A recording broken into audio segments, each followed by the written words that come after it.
नमस्कार, स्वदेश न्यूज देख रहे हैं आप और मैं हूं आपके साथ वागीशा। त्रासदी, टीका और टकराव। जी हां, वैक्सीनेशन को लेकर, कोरोना को लेकर लगातार विपक्ष और सत्ता पक्ष के बीच टकराव चलता आया है और आज भी फिर प्रधानमंत्री नरेंद्र मोदी और कांग्रेस एक बार फिर आमने सामने आ गई। जी हां, कोरोना बीते 100 साल में आई सबसे बड़ी महामारी है, त्रासदी है। सोमवार को प्रधानमंत्री नरेंद्र मोदी ने देश के नाम संदेश में ये बात कही थी। उन्होंने कहा था कि इस तरह की महामारी आधुनिक विश्व ने न देखी और न अनुभव की थी। इससे हमारा देश कई मोर्चे पर एक साथ लड़ रहा है।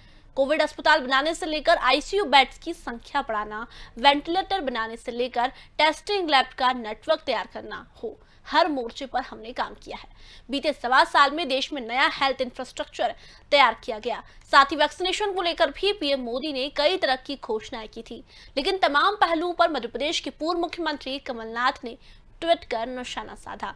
उन्होंने ट्वीट में लिखा कि पीएम मोदी, अगर आपने समय रहते 100 साल में आई सबसे बड़ी विपत्ति को पहचान लिया होता तो इतनी बड़ी संख्या में लोगों की जान नहीं जाती। उन्होंने लिखा है कि समय रहते वैक्सीनेशन हो सकता था, लेकिन तब आप रैलियों में व्यस्त रहे। अब ट्वीट पर पलटवार करते हुए प्रदेश के गृह एवं जेल मंत्री डॉक्टर नरोत्तम मिश्रा ने कहा है कि कांग्रेस ने पोलियो और चेचक के टीके बनाने में वर्षों लगाए। कांग्रेस केंद्र सरकार पर गलत आरोप लगा रही है। आज कांग्रेस सिर्फ ट्वीट तक सीमित रह गई। व्हाट्सएप पढ़कर कांग्रेस ट्वीट बनाती रहती है। चलिए आपको सुनाते हैं गृह मंत्री नरोत्तम मिश्रा ने क्या कुछ कहा। आज की चर्चा इसी पर हम करेंगे। आप अंदाज करो कि इनको अब कोई विषय मिल नहीं रहा है। मुद्दा विहीन विपक्ष है। ये वो लोग वैक्सीनेशन की बात कर रहे हैं जिनने पोलियो और चेचक के टीके बनाने में बरसों लगाए थे, और हमारे प्रधानमंत्री जी ने जितने उनको साल लगे उतने महीने भी नहीं लगने दिए और वैक्सीन लेके आ गए, वो भी महामारी की, किसी रोग की नहीं, महामारी की वैक्सीन लेके आए और पूरे देश में निःशुल्क कर दी उसे। पीड़ा इन्हें इसी बात की है कि ये ट्वीट के आगे बढ़ ही नहीं पाए, प्रदेश अध्यक्ष और राष्ट्रीय अध्यक्ष दोनों।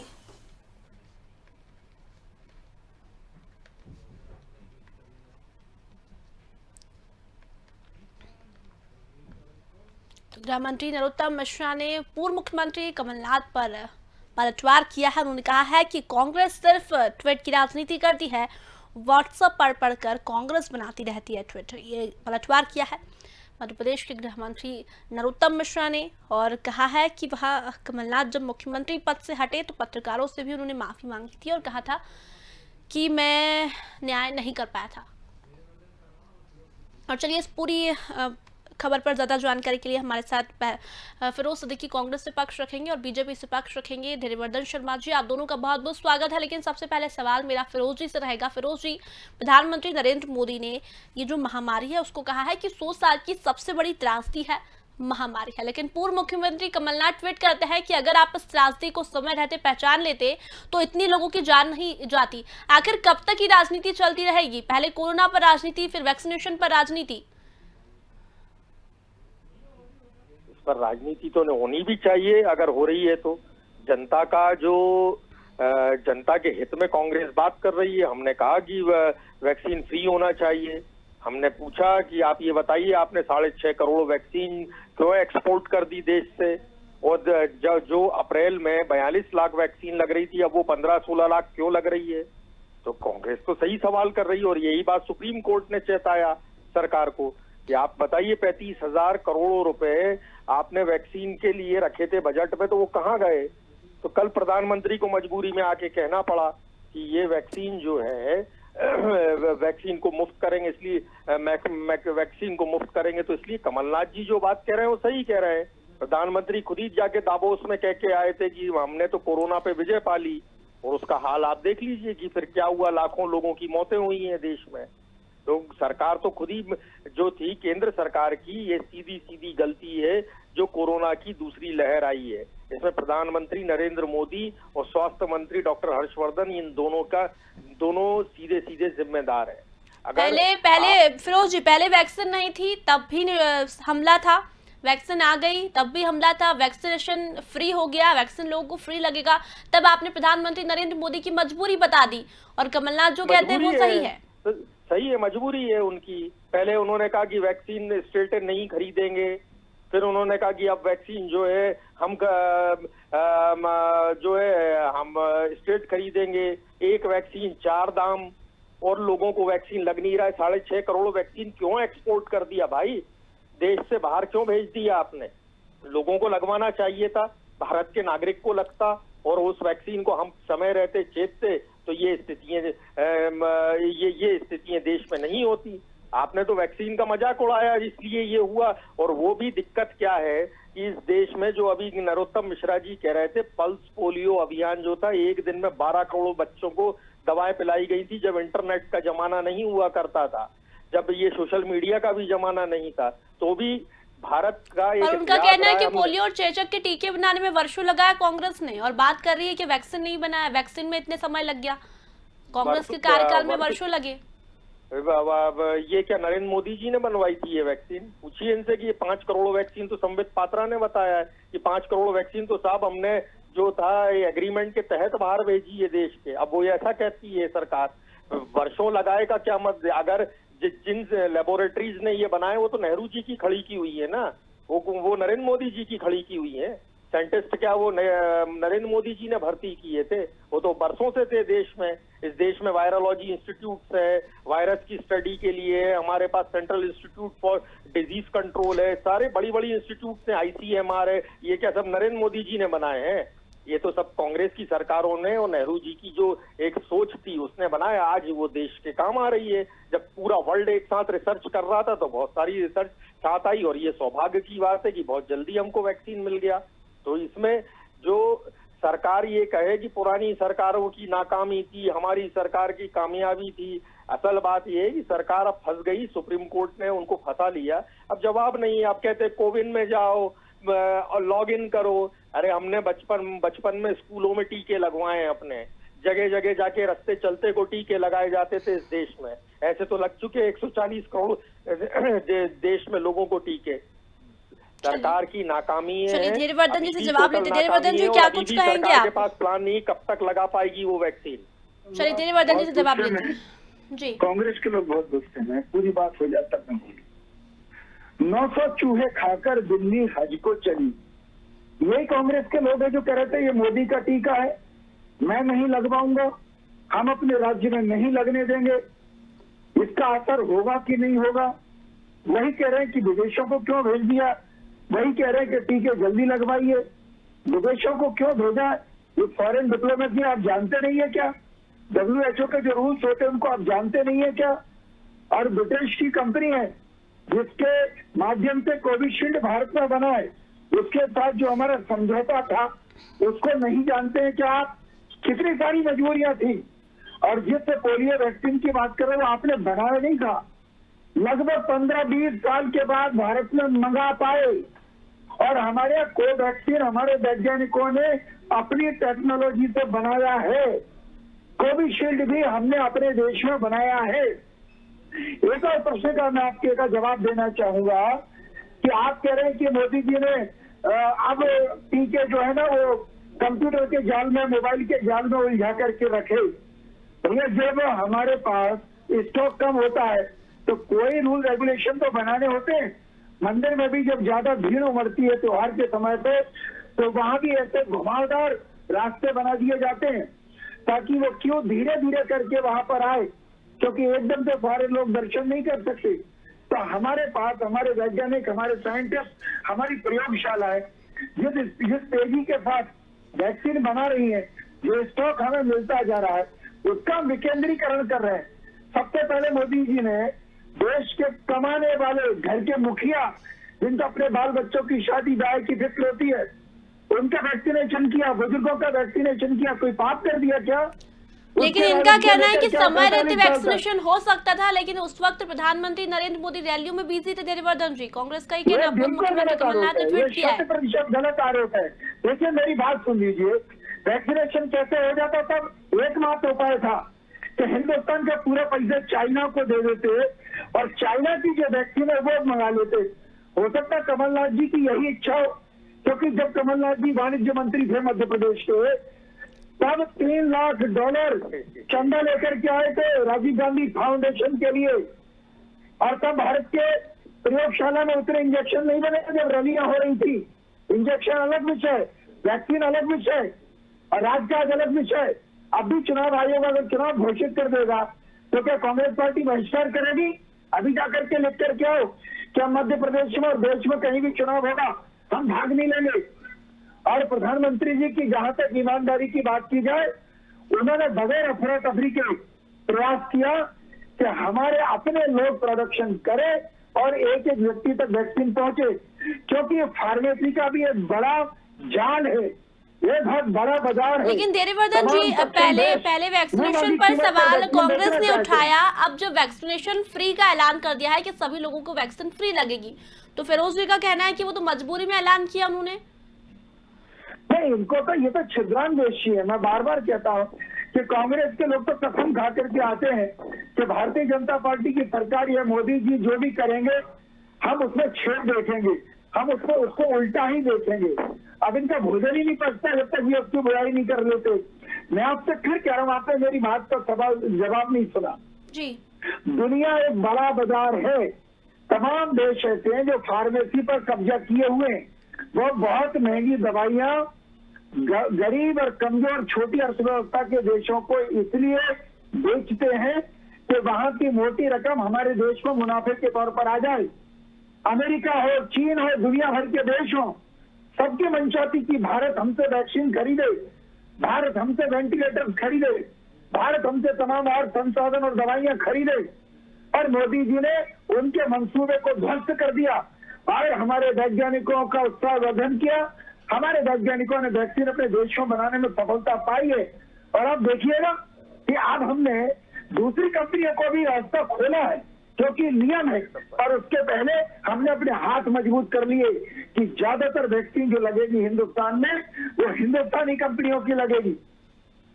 चलिए फिरोज जी, आपसे एक कमेंट लूंगी, आपका कहना है कि क्यों आखिर विदेशों में भेजी गई वैक्सीन तो कब तक उस बात को खींचते रहेंगे? अब ये देखिए ना कि अब वैक्सीन लोगों को फ्री मिल रहा है। देवीवर्धन जी कह रहे हैं कि कोई भी मुद्दा होता है, कोई भी घोषणा होती है बीजेपी सरकार की, उसमें सिर्फ कांग्रेस ऐप देखती है। ऐप नहीं देखते हम, जो क्या है ये सरकार अनाड़ियों के हाथ है। हमने 1951 में भारत ने पहला टीका बना लिया था। 1978 में हमने राष्ट्रीय टीकाकरण नीति बना ली थी इस देश ने। हेपेटाइटिस बी का टीका हमने 1999 में बना लिया था। भारत ने हमेशा टीके बनाए। कल प्रधानमंत्री झूठ बोल रहे थे कि 60 साल में इस देश ने कभी टीका ही नहीं बनाया। तो अब राजनीति कौन कर रहा है? प्रधानमंत्री कर रहे हैं। इस देश में हमेशा ये पॉलिसी रही है कि टीका जो है राज्यों में, टीका जो है केंद्र सरकार राज्यों को दिया करते थे और राज्य उसको टीकाकरण अभियान चलाते थे। तो ये पॉलिसी क्यों नरेंद्र मोदी ने बदली? और जब फिरोज जी, कमलनाथ जी कुछ कहे तो सब सही और बीजेपी कुछ कहे तो सब गलत, मजबूरी। मैंने तो तथ्य रखे हैं, आप बता दीजिए ना। अब आगीशा जी, अब आप तथ्य बताइए। चलिए, अब आपने बोला ना ये सवाल कि नहीं, आप फिरोज जी आप ये बोल रहे हैं कि प्रधानमंत्री ने जो घोषणा की है फ्री की, वो मजबूरी में की है। अब क्या मजबूरी हो सकती है, आप बता दीजिए फिर कि क्या मजबूरी हो सकती है घोषणा करने की? मैं तो ये सवाल पूछ रहा हूँ आपसे वागीशा जी, आप ये पता तो लगाइए। पूरे में टीके तो आपने भी कई सारे लगवाए हैं और आने वाली जनरेशन भी लगवाएगी टीके। क्या इस देश में टीके केंद्र सरकार नहीं देती थी? क्या पल्स पोलियो अभियान केंद्र सरकार ने नहीं चलाया? हेपेटाइटिस बी क्या केंद्र सरकार ने नहीं चलाया? स्मॉल पॉक्स, चिकन पॉक्स क्या केंद्र सरकार का चलाया हुआ नहीं था? तो फिरोज जी, ये मैंने नहीं बोला है कि वर्षों लगा दिए टीके। ये बीजेपी ने कहा है कि कांग्रेस के कार्यकाल में पोलियो के टीके, चेचक के टीके बनने में वर्षों लग गए। तो देवीवर्धन जी जवाब देंगे इसका? देवीवर्धन जी जवाब दीजिए। देखिए, कल प्रधानमंत्री जी ने बिल्कुल नहीं कहा कि भारत में कभी टीका नहीं बना। ये कभी नहीं कहा मोदी जी ने। हमने ये कहा उन्होंने, आप देख लीजिए, पोलियो वगैरह का टीका भारत में लाने में भी 15, 20 वर्ष लग गए, ये हमने कहा। और इस बार हमारे वैज्ञानिकों ने इतनी कम अवधि में खुद का वैक्सीन बना लिया। केवल इतनी सी बात हुई है, इससे ज्यादा बात ही नहीं। और सुन लीजिए फिरोज जी, अरविंद केजरीवाल जी ने, आपके छत्तीसगढ़ के मुख्यमंत्री जी ने, तमाम लोगों ने ये कहा, महाराष्ट्र के मुख्यमंत्री ने कहा कि आप हमको अधिकार क्यों नहीं देते हैं, हम वैक्सीन खुद विदेशों से मंगाएंगे, हम ग्लोबल टेंडर करेंगे। तो मोदी जी ने कहा कि तथास्तु, एवं वस्तु करो टेंडर, और जब कुएं में बांस डालने के बाद भी सफलता हासिल नहीं मिली, मैंने वही कहा ना, केंद्र मैंने वही कहा ना, अनाड़ी लोगों के हाथ सरकार है, इनके बस की नहीं है कि ये है ना देश में इतनी बड़ी महामारी को संभाल ले। जितने वेंटिलेटर भेजे सब खराब निकले पूरे मध्य प्रदेश में, आप बेच लीजिए और गजक खा लीजिए, कबाड़ी को दे दीजिए, कोई नहीं। तो फिर फिरोज जी, कांग्रेस की स्थिति ऐसे कैसी हो गई? जब कांग्रेस की सरकार ने तो महारत हासिल की है सभी मामलों में, तो फिर कांग्रेस की हालत ऐसी कैसे हो गई? इतनी साल पुरानी पार्टी आज हम कई राज्यों में देख रहे हैं कि अस्तित्व नहीं बचा है। असम की बात करें, अभी यूपी की बात करें, ऐसा कोई राज्य नहीं है जहाँ कांग्रेस का अस्तित्व नहीं बचा है। ये पहली बात तो यही गलत है। ऐसा कोई राज्य नहीं है, ऐसा कोई देश में ब्लॉक नहीं है और जिला नहीं है जो कांग्रेस का जिला अध्यक्ष और ब्लॉक अध्यक्ष ना हो। और ऐसा देश में कोई विधानसभा नहीं है जहाँ 5-5, 7-7 बार कांग्रेस चुनाव ना जीती हो। ये जो बातें हैं कि कांग्रेस ने ऐसा हो गया, अरे आज कांग्रेस की दूरदृष्टि सोच थी तो आज हम इस हालत में लड़ भी पाए। वही एम्स काम आए जो कांग्रेस ने बनाए थे, वही अस्पताल काम आए जो कांग्रेस के बनाए हुए थे, वही जो हेल्थ स्ट्रक्चर था वही काम आया जो कांग्रेस का बनाया हुआ था। भारतीय जनता पार्टी तो आवाज खाली बोलचाल मुंह चलाती रह गई। इनके जो हर्षवर्धन है जो स्वास्थ्य मंत्री, वो तो 2 जगह से जाके तीसरी जगह निकल भी नहीं पाए घर से। ये हालात है आज तक। फिरोज जी, कांग्रेस को फिर वैक्सीन भी बनानी थी ताकि हम जल्दी निपट पाते। अब बीजेपी तो निपट नहीं पाई। नहीं, अब हम क्या करें, हमने मैडम अपने हाथ में नहीं रखी ना। ICMR हम हमारे हाथ में रखते तो हम बना लेते। अब साइंटिस्ट तो हमने खरीद के कांग्रेस ने रखे नहीं अपने पास, हम बना लेते ये चीजें। अब दिक्कत तो यही है ना कि भारतीय जनता पार्टी जो है अभी भी इनके पास कोई प्लान नहीं है कि तीसरी लहर से कैसे जीतेंगे। नहीं पता इनको, दर्शकों से पूछ लीजिए, दर्शकों को आप ही बता दीजिए। इनको ये नहीं पता, कोई प्लान नहीं है इनके पास कि कब क्या वैक्सीन पर डे और क्या हमारे पास वैक्सीन। चलिए फिरोज जी, इनसे भी जानेंगे आपकी तीसरी लहर की क्या तैयारी है। लेकिन महाराष्ट्र, छत्तीसगढ़, राजस्थान में क्या तैयारी है कांग्रेस की तीसरी लहर के लिए? उसके बाद जहां जहां बीजेपी की सरकार है वहां इनसे मैं जानूंगी। ये नेशनल प्रॉब्लम है। पहले केंद्र सरकार इस नेशनल प्रॉब्लम को एड्रेस करे। ये नेशनल प्रॉब्लम है, ये स्टेट की प्रॉब्लम नहीं है, ये केंद्र की पर प्रॉब्लम है। और अगर केंद्र इतनी बड़ी महामारी में भी काम नहीं कर सकता तो मोदी जी को कहिए अब जनता भी बढ़ गई है क्या फिरोज जी कि ये जनता केंद्र की है, ये जनता राज्य की, ऐसा कुछ है क्या कि जनता सिर्फ केंद्र की है? आप फेडरल डेमोक्रेटिक सिस्टम को पढ़िए और आप कॉन्स्टिट्यूशन, मैं तो बिल्कुल पढ़ूंगी, क्योंकि क्या तो कह रहा हूँ आप संविधान को वो पढ़ने की कोई उम्र नहीं होती ना फिरोज जी। मैं तो बिल्कुल पढ़ूंगी, लेकिन देवेवर्धन जी से जवाब लेते हैं। चलिए देवेवर्धन जी जवाब दीजिए। संविधान को पढ़ लें तो बिल्कुल मैं पढ़ूंगी। मैं तो पढ़ने की कोई उम्र नहीं होती ना, जितना पढ़े इतना ज्ञान। तो अब वो कहते हैं ना कि ज्ञान का कोई वो नहीं होता। चलिए देवेवर्धन जी जवाब दीजिए। आज आप फेडरल डेमोक्रेटिक सिस्टम पढ़ना, कॉन्स्टिट्यूशन। बिल्कुल फिरोज जी मैं पढ़ूंगी, लेकिन मैंने आपसे जवाब पूछा था, वो आप जवाब नहीं दे पाए कि महाराष्ट्र, छत्तीसगढ़, राजस्थान में क्या तैयारी है। ये नेशनल प्रॉब्लम है। और ये आप महाराष्ट्र के लोगों से पूछिए, मैं क्या महाराष्ट्र का प्रवक्ता हूँ क्या? चलिए देवेवर्धन जी जवाब दीजिए। तो आप गलत सवाल कर क्यों रही है मेरे से? बिल्कुल देवेवर्धन जी जवाब दीजिए। देखिए फिरोज जी, अभी बड़ी मासूमियत से कह रहे थे कि वेंटिलेटर खराब है, बेचकर गजक खा जाऊं। तो आप सुप्रीम कोर्ट चले जाओ। आपके छत्तीसगढ़ में उन्हीं वेंटिलेटर से लोग ठीक हुए हैं जो राजस्थान में और छत्तीसगढ़ में आपने कबाड़ में डाल दिए थे। छोटी छोटी टेक्नोलॉजी, या उसको चलाने के लिए कर्मचारी भी मोदी जी भेजेंगे क्या? मोदी जी वैक्सीन भेजें, मोदी जी इंजेक्शन भेजें, मोदी जी ऑक्सीजन भेजें, मोदी जी वैक्सीन भेजें, टीकाकरण करवाएं, सारे काम मोदी जी करे, बदले में गालियां भी खाएं। अरे कभी कभी धन्यवाद भी दिया करो। और कमलनाथ जी आज ट्विटर पर प्रकट हो गए, वो SIT के सामने प्रकट क्यों नहीं हो पाए? कहाँ गायब थे? अभी भी केवल ट्विटर पे है कि मैदानी जंग में है? आए पहुंचे SIT के कार्यालय, जवाब दे। उस समय बड़े योद्धा बन रहे थे। एक बात मैं आपसे कह देना चाहता हूँ, 135 करोड़ के देश में आज दुनिया में सबसे ज्यादा तेजी से वैक्सीनेशन अगर कहीं हुआ है तो भारत में हुआ है। और भारत में दुनिया के किसी भी चालाक व्यक्ति का मंसूबा पूरा होने नहीं दिया जा रहा है। तमाम लोग छोटे बच्चों को वैक्सीन देने के नाम पर बाजार हड़पना चाहते हैं, तो हमारे साइंटिस्ट छोटे बच्चों पर भी इस वैक्सीन के प्रभाव का परीक्षण करना प्रारंभ कर चुके हैं। यही कांग्रेस को खल रहा, क्योंकि हर सौदे में दलाली खाने के आदी हैं ये लोग। ये चाहते थे कि चीन के वैक्सीन भारत में आ जाए, ये चाहते थे कि भारत पहले की तरह कमजोर दिखाई पड़े। ये कहते सब कुछ इनके इंफ्रास्ट्रक्चर पर हुआ, तो अस्पतालों में ऑक्सीजन क्यों नहीं थी, तो अस्पतालों में वेंटिलेटर क्यों नहीं थे? आपके अस्पतालों की बिल्डिंग के अलावा लोग भूले नहीं है। हो सकता है जो अभी अभी जवान हुए वो भूल गए हो कि अस्पताल में केवल पर्चा मिलता था। मध्य प्रदेश में एक पैरासीटामोल की दवाई भी नहीं मिलती थी, सबकी सब बाजार से मिलती थी। और मध्य प्रदेश में बीजेपी की सरकार आने के बाद जिला मुख्यालय के अस्पतालों में भी 65 प्रकार की जांचें फ्री होने लगी। सारे एंटीबायोटिक्स, सारे पेन किलर, समस्त प्रकार के लिक्विड, सिरप, सब की सब दवाइयां सब निःशुल्क मिलती है। और कोरोना में कुछ लोग निजी अस्पतालों में चले गए, मैं उनकी बात नहीं कर रहा। बाकी का कोविड केयर सेंटर में क्या कांग्रेस पार्टी, फिरोज जी आप इतना मुस्कुरा रहे हैं तो जवाब दे दीजिए, क्या जवाब दे रहे हैं? की सरकार ने निःशुल्क इलाज किया। लोगों को, जो सरकार लोगों को रेमडेसिविर नहीं दे पाई, उनके मंत्री ब्लैक चोरी करते हुए पाए गए रेमडेसिविर जगह जगह। वो आज 4,500 जो है स्पेशलिस्ट डॉक्टरों के पद खाली पड़े मध्य प्रदेश में। 60% जो है आपके आप ही रहे 15 साल, हम लोग नहीं रहे। 60% जो है पैरामेडिकल स्टाफ नहीं है, अस्पतालों में बेड नहीं मिले, लोगों ने सीढ़ियों पे दम तोड़ दी। कम से कम कुछ तो शर्म करिए जयवर्धन जी।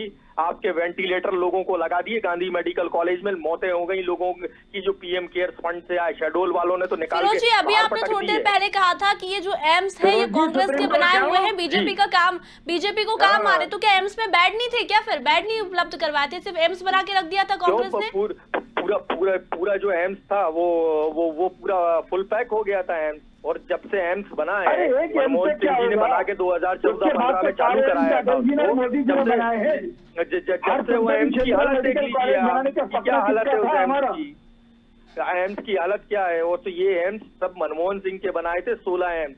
अटल बिहारी वाजपेयी तो खाली 2003 में घोषणा करके गए थे, उसकी बना के तो मनमोहन सिंह जी ने दिए थे। झूठ मत बोलिए फिरोज जी, आप पता कर लीजिए ना, आप तो प्रश्न लगा के पता कर लीजिए। फीता काटा, फीता नहीं काटा है हमने, आप तो पत्थर भी नहीं लगा के गए थे, खाली घोषणा करके गए थे। मनमोहन सिंह जी ने उसको आगे बढ़ा दिया। नेशनल रूरल हेल्थ मिशन के हम कई अस्पताल दिखा देंगे आपको, 108 एम्बुलेंस भी दिखा देंगे हम, ठीक है?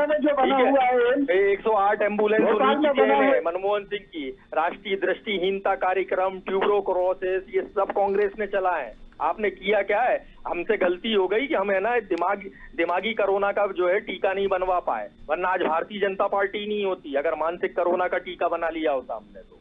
चलिए आप दोनों मुद्दों से भटक रहे हैं। जरूरी है अभी की तीसरी लहर जो है उससे निपटना है, और फिलहाल जो वैक्सीनेशन की घोषणा की है प्रधानमंत्री नरेंद्र मोदी ने, वो अब जनता के बीच पहुंचेगी, गरीब लोगों तक भी पहुंचेगी। और वैक्सीन की जो फ्री घोषणा की है उसके बाद एक बार फिर कांग्रेस निशाना तो साध रही है, लेकिन प्रधानमंत्री नरेंद्र मोदी ने जो घोषणा की है उससे निश्चित तौर पर गरीब लोगों को एक राहत मिलेगी। तो फिलहाल दोनों ही मेहमानों को मैं धन्यवाद कहना चाहूंगी पूरी चर्चा के लिए। लेकिन त्रासदी, टीका और टकराव लगातार बना हुआ है, देश में एक बड़ी महामारी आई है, लेकिन जो विपक्ष है वो लगातार सत्ता पक्ष पर हमलावर है।